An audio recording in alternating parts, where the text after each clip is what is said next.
সোজা नहीं तो गब्बर आ जाएगा। দুয়ার এটে ততক্ষণে রামগড় নয়, পাণ্ডবেশ্বরের চন্দ্রডাঙ্গা গ্রাম। কিন্তু গব্বরটাকে?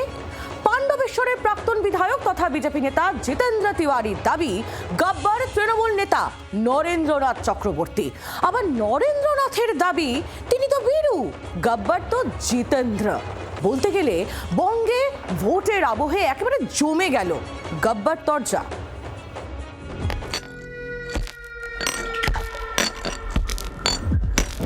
গব্বর সিং রামগড়ের ত্রাস। রাতে বাচ্চা ঘুমোতে না চাইলে মারা বলতেন সোজা নেই তো গব্বর আ জায়গা। রিল ছেড়ে গব্বর ত্রাস কি রিয়েলেও এসে পড়েছে?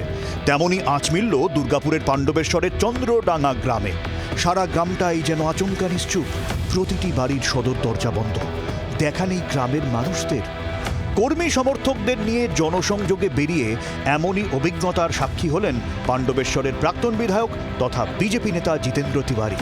এর জন্য পাণ্ডবেশ্বরের বর্তমান তৃণমূল বিধায়ক নরেন্দ্রনাথ চক্রবর্তীকে গব্বর বলে তোপ দাগলেন জিতেন্দ্র। সমস্ত দরজা বন্ধ রয়েছে দেখলাম আসার না সময়।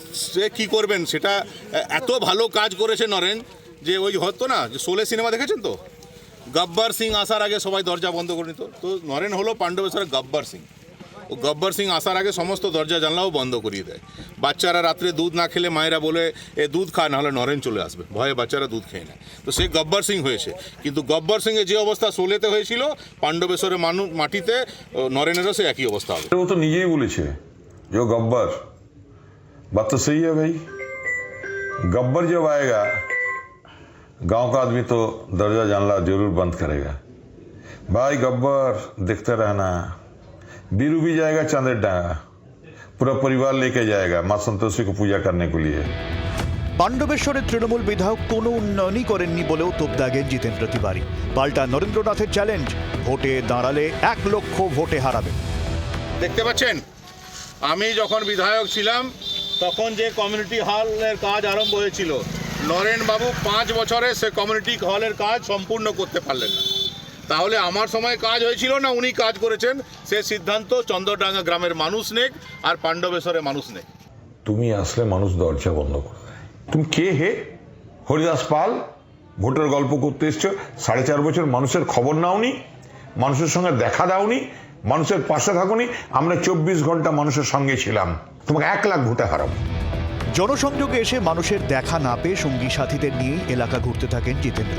দুয়ার আটা চন্দ্রডাঙ্গা গ্রাম কোনো আগ্রহই দেখালো না বিজেপি নেতাকে নিয়ে। গ্রামের মোড়ে বাঁধা মাইকে তখন বাজছে শাসক দলের উন্নয়নের পাঁচালী গান। বিজেপির ঢাকের শব্দ তাকে ছাপাতে পারল না।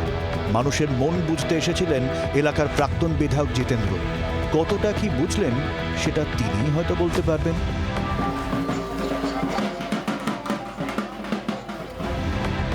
চিত্তরঞ্জন দাসের রিপোর্ট, জি24 ঘন্টা।